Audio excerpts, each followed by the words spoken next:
नमस्कार आप सबको। मैं मीनू आप सबका स्वागत करती हूँ मेरे अंश डिवाइन चैनल में।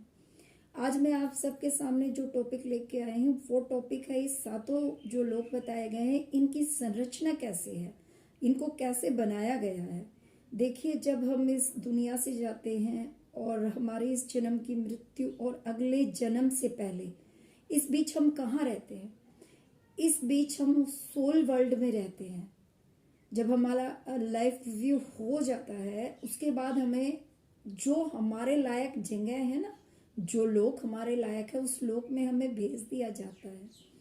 तो अब आत्मा यहाँ पे कितने समय तक रहती है, उसके कितने समय बाद उसका जन्म होगा, ये सब डिसाइड वैसे तो उस आत्मा पे ही होता है। बट जो अच्छी आत्माएं हैं वो अपने जीवन का चयन स्वयं करती हैं। बट जो बुरी आत्माएं हैं या नीचे के लोगों की आत्माएं हैं उनके जीवन का जो चयन है, आने वाले जीवन का चयन, वो दिव्य आत्माएं करती हैं। अब आप ये समझिए इनकी संरचना कैसे होती है। वो संरचना आज मैं आप सबके सामने बताऊंगी। देखिए, यहाँ जो प्रथम लोक बताया गया है, पहला लोक बताया गया है, वहां पे बताया गया है कि वहां पे बहुत ज्यादा अंधेरा होता है और वहां पर बहुत ही ये बताया गया इसमें बहुत भयानक जगह होती है। यहाँ पे बंजर चट्टानें होती हैं जहाँ रेंगने वाले जंतु होते हैं जो दरअसल विकृत शरीर, दुष्ट और कुविचारों से मन वाली आत्माएं होती हैं। उनके शरीर हमारे तुलना में बहुत भारी होते हैं और ये बंजर इलाके में रहते हैं और अत्यधिक अंधेरे से चट्टानों पर रेंगती रहती हैं। ये कभी रोशनी की एक नन्ही किरण भी नहीं देख पाती। देखिए, मैं आपको सबको बताऊं, यहाँ पे ये किताब का बताया गया है पर मैं आप सबके सामने खुल के इस चीज को बताऊं। जो पहला लोक है उसमें बहुत अंधेरा है। वहां पे आप लोग ये मत समझिएगा कि चट्टाने बताए गए तो वो चट्टाने कोई पत्थर की होंगी, नहीं। वो जगह ऐसी है, वहां पे एक आत्मा को फीलिंग ऐसी आएगी कि ये चट्टाने हैं। कोई वहां पे धरती से ले जाके पत्थर नहीं डाले जाते चट्टानों दिखाने के लिए। और मैं अभी तक इस चीज में इतना समझ पाई हूं कि जिस लोक में हमारी आत्मा जाती है ना, ऊपर जाती जाएगी वो उतना ही हल्का महसूस करेगी, पर नीचे की जो आत्माएं होंगी, नीचे के लोगों की आत्माएं हैं, वो उतना ही भारी महसूस करती है खुद को। तो ये जो है, ये आत्मा को उस जगह पे महसूस कराया जाता है और यही नर्क है। वहां पे कोई पकोड़े नहीं तलता जैसा कि अभी तक हमें बताया गया था। कोई वहां पे हमें कोड़े नहीं मारता। बस आत्मा को वैसे फीलिंग आएगी कि शरीर बहुत भारी है, वो रेंगती है, वहां पे चट्टाने हैं, वहां पे दुष्ट आत्माएं हैं। एक फीलिंग है, एक कह सकते हो एक आत्मा ने अगर बुरे कर्म किए तो इतना तो देखो उसे टॉर्चर सहना ही पड़ेगा। अब ये दूसरा लोक बताया गया है तो ये जो पहला लोक है उससे थोड़ा सा कम अंधेरा होता है यहाँ पे जो बताया गया है। और यहाँ की जो आत्माएं हैं उनके शरीर भी विकृत, यानी कि विकृत, वैसे तो देखिए हम जब शरीर के साथ होते हैं ना तो हमें विकृत, किसी का हाथ नहीं है, किसी का पैर नहीं है, पर देखिए जो आत्माएं है ना वो भी खुद को विकृत महसूस करती हैं इन लोकों में। यहाँ पर ये बताया गया है, किसी को विकृत का तो यही मतलब होता है भाई कोई हाथ ना हो, पैर ना हो, तो वो भी खुद को ऐसा महसूस करते हैं। पर देखिए आत्मा तो पाक साफ है, आत्मा बिल्कुल साफ होती है, निश्चल होती है।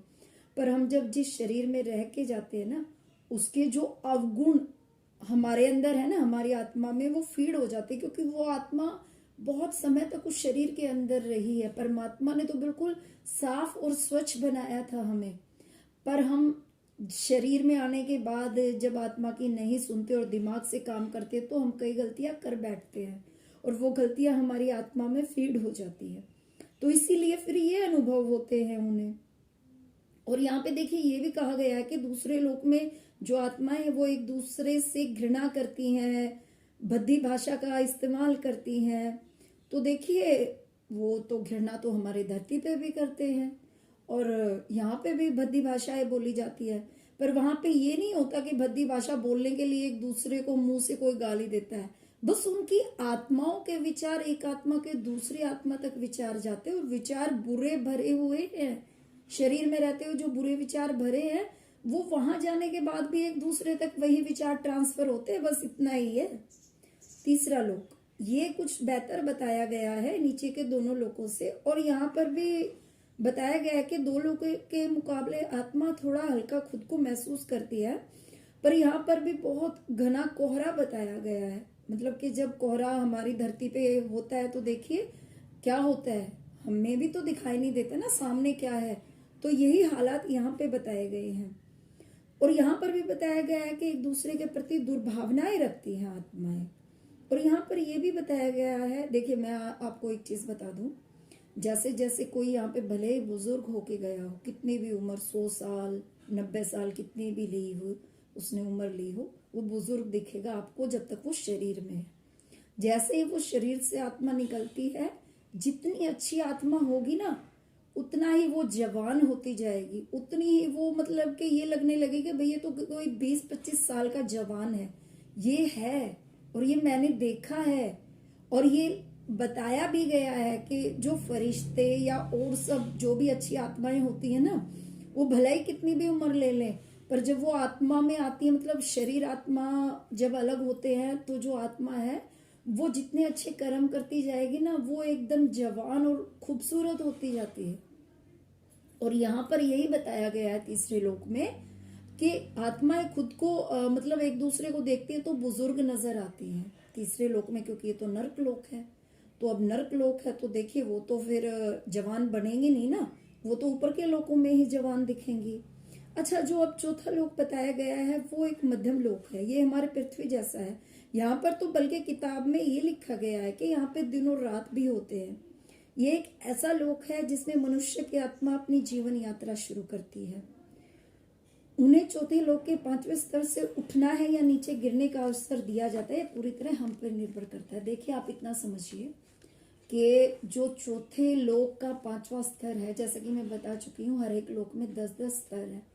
तो ऐसा समझिए जब 4.5 लोक तक एक आत्मा की यात्रा पूरी होती है तो उसके पास पूरा पूरा चांस है कि वो अब चौथे लोक से 5वें, 6ठे या 7वें में जाए, या वो नीचे तीसरे, दूसरे और पहले लोक में आए।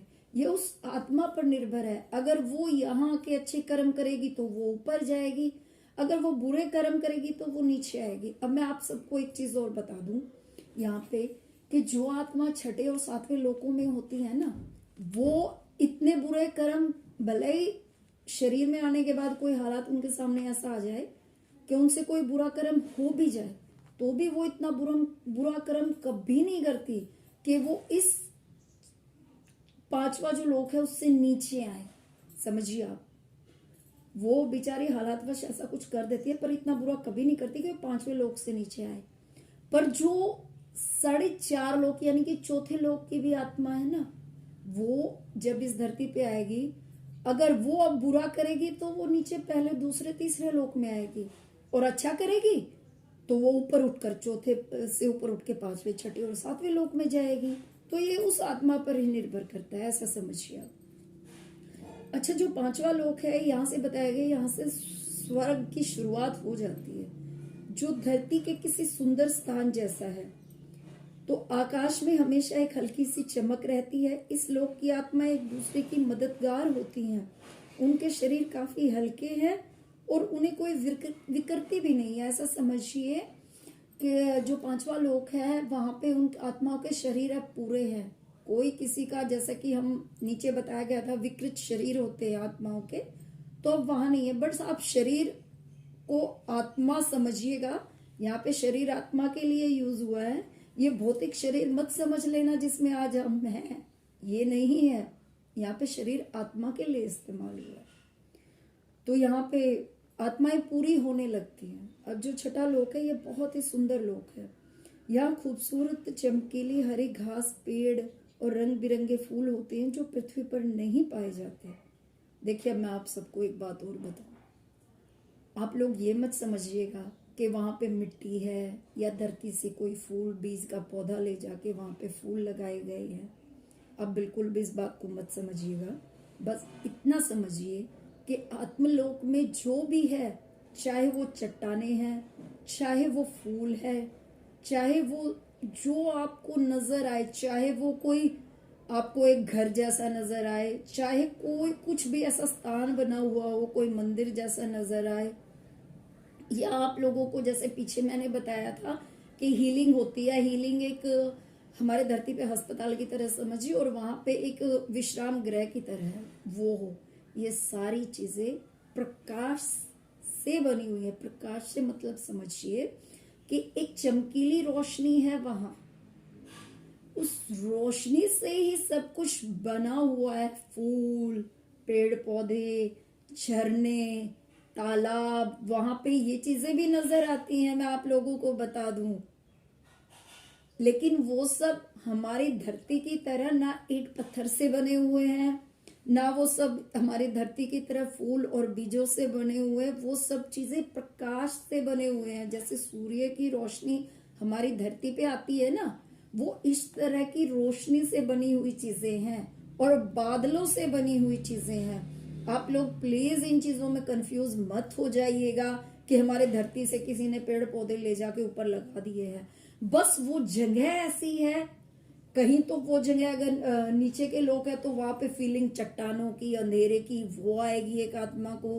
पर वो अच्छे लोगों में आत्मा जाती है तो वहां पर उनको वही प्रकाश, रंग बिरंगे फूल, पेड़ पौधे और सुंदर रोशनी उसमें नजर आएगी। सिर्फ इतना ही फर्क है इन चीजों में, सिर्फ स्थान का फर्क है वही रोशनी। कहीं पे वो नर्क है, कहीं पे वो स्वर्ग है, ये समझिएगा। मैंने पूरी कोशिश की आप लोगों को आसान भाषा में, बहुत ही आसान भाषा में आपको समझा सकूं। अच्छा, अब ये छठा लोक जो बताया गया है, यहाँ पे बताया गया है कि आत्माएं एक दूसरे से प्रेम के साथ रहती हैं और उनके शरीर यानी कि उनकी आत्माएं बहुत हल्की होती है और वो पूर्ण है। वो एक दूसरे को पसंद करते हैं, एक दूसरे की मदद करते हैं और जो उनका वास्तविक आध्यात्मिक मन है ना, वो अपनी पृथ्वी पर किए जाने वाले अन्य जो पाप है वो उन्हें नहीं करने देता। अच्छा, अब ये समझिए कि हमारे अंदर एक अवचेतन मन भी है। देखिए अवचेतन मन क्या है वो मैं आपको अगले वीडियो में बताऊंगी, यहाँ बताऊंगी तो बहुत लंबा हो जाएगा। बस इतना समझिए, जैसे हमारी अंतरात्मा है, हमारा अवचेतन उसी अंतरात्मा का एक अनछुआ, एक बिल्कुल अनछुआ, बिल्कुल भगवान की तरह शुद्ध प्योर हिस्सा है। वही हमारा अवचेतन मन है, वही हमारा आध्यात्मिक मन है और वही फैसला करता है हमारे बारे में कि हम अब इससे नीचे ना गिरे। कई बार सडनली ये भी बताया गया है कि कुछ लोग जो कम उम्र में इस दुनिया से जाते हैं ना, एक्सीडेंटल डेथ होती है, तो उनको यही बताया गया है डॉक्टर ब्रैनविज की जो सीरीज है उसमें भी और इस बुक में भी, कि उनका अवचेतन मन को ये डर रहता है कि ये लोग कहीं ये आत्माएं जो अभी तक छठे, सातवें और पांचवें लोक की हैं, ये कहीं नीचे ना गिर जाएं। इसीलिए वो कुछ ऐसा चक्रव्यूह, कुछ ऐसे हालात रचता है कि उन आत्माओं को समय से पहले ऊपर बुला लेता है। ये सब वो आत्माएं होती है जो कम उम्र में इस दुनिया से जाती है। तो ये अवचेतन मन ही है जो भगवान से प्रार्थना कर बैठता है कि भाई अब इसे बुला लीजिए, कहीं ये ऐसा पाप ना कर दे कि ये नीचे के लोकों में चला जाए। इसीलिए वो आप लोग देखिएगा, आपके आसपास जो अच्छे लोग हैं, अच्छे बच्चे हैं, वो कम उम्र में चले जाते हैं।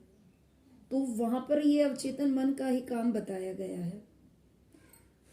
तो ये अवचेतन मन, इनको बताया गया है कि ये अवचेतन मन चौथे लोक से नीचे, जिनका ऊपर है पांचवें, छठे और सातवें लोक का है, वो मैं आपको पहले भी बता चुकी हूँ, वो नीचे नहीं आएंगे, इतना बुरा नहीं करेंगे। पर ये अवचेतन मन ही है जो उन्हें इतना बुरा करने से रोकता है कि वो नीचे के लोकों में चले जाएं।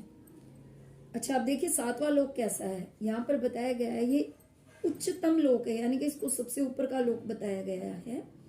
ये बताया गया है कि इस धरती के लोग यानी कि हम लोग इसकी सुंदरता की कल्पना भी नहीं कर सकते। तो यहाँ पर ये बताया गया है कि शब्दों में तो देखिए इसकी सुंदरता को हम बयान कर ही नहीं सकते। पर हाँ देखिए, सातवें लोक का जो 9वां स्तर है ना, वहां तक ज्यादातर, खैर पांचवें, छठे और सातवें लोक की जो आत्माएं हैं वो धरती पे कम ही आना पसंद करती हैं। क्यों कम करती हैं? क्योंकि उनके अवचेतन मन को ये डर रहता है कि भाई धरती पे आ तो जाएंगे, पर डर ये रहेगा कहीं हम लोग नीचे ना गिर जाए, चौथे लोक में नीचे ना आ जाए। तो इसलिए वो जन्म ही कम लेती हैं। पर क्योंकि उन्हें अपनी आध्यात्मिक उन्नति करनी है, अपने जो लाइफ लेसन है वो सीखने हैं, तो उन्हें आना पड़ता है। तो ऐसा समझिए कि इस लोक की आत्माओं का जो शरीर है वो बहुत अधिक चमकीला, अधिक पूर्ण, युवा शरीर उनका नजर आता है। ये बिल्कुल बादल के जैसे हल्का होता है। ये आत्माएं पूरी तरह प्यार प्रेम के साथ रहती है। यह लोग स्वर्ग से भी बढ़ के बताया गया है यहाँ पे। अच्छा, अब यहाँ पे ये भी बताया गया है कि देखिए इस लोक के बाद आगे क्या है उन्हें भी नहीं पता।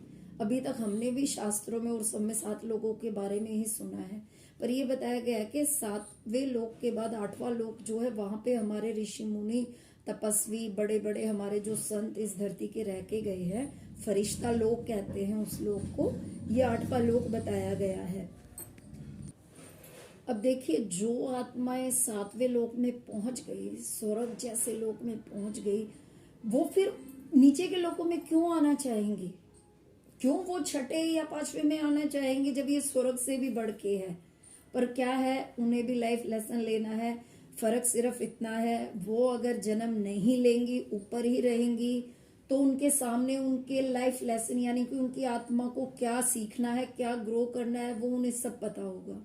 और जब इस धरती पे वो आएंगे तो वो सब कुछ भूल जाएंगे।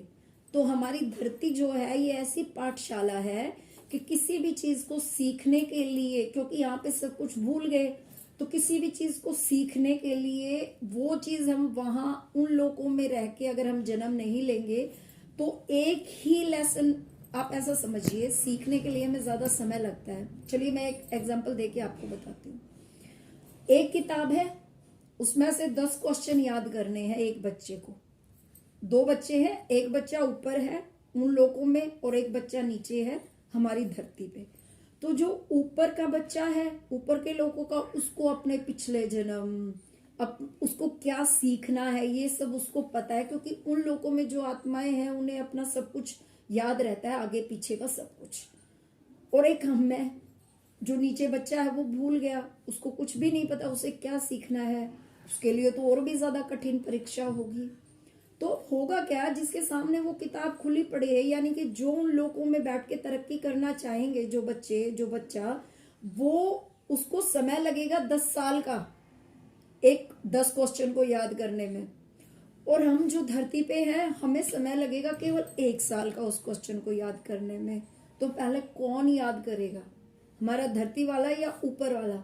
बस डर सिर्फ एक है कि धरती पे जो आत्माएं हैं जो आए हैं बेचारे तरक्की करने, पर कई बार गलती से ऐसे हालात वश या ऐसी गलतियों की वजह से वो नीचे ना गिर जाएं, बस यही एक अच्छी आत्माओं का यहाँ पे आके डर रहता है और कुछ नहीं है। धरती एक पाठशाला है। देखिए वीडियो काफी लंबा हो चुका है, मैं चाहती थी छोटा बने, फिर भी बहुत बड़ा बन जाता है, ये चीजें ऐसी है। प्लीज इसको पूरा सुनिए और आप लोगों को कुछ भी समझ ना आए तो मुझे प्लीज आप लोग कमेंट करके जरूर बताइएगा। Thank you.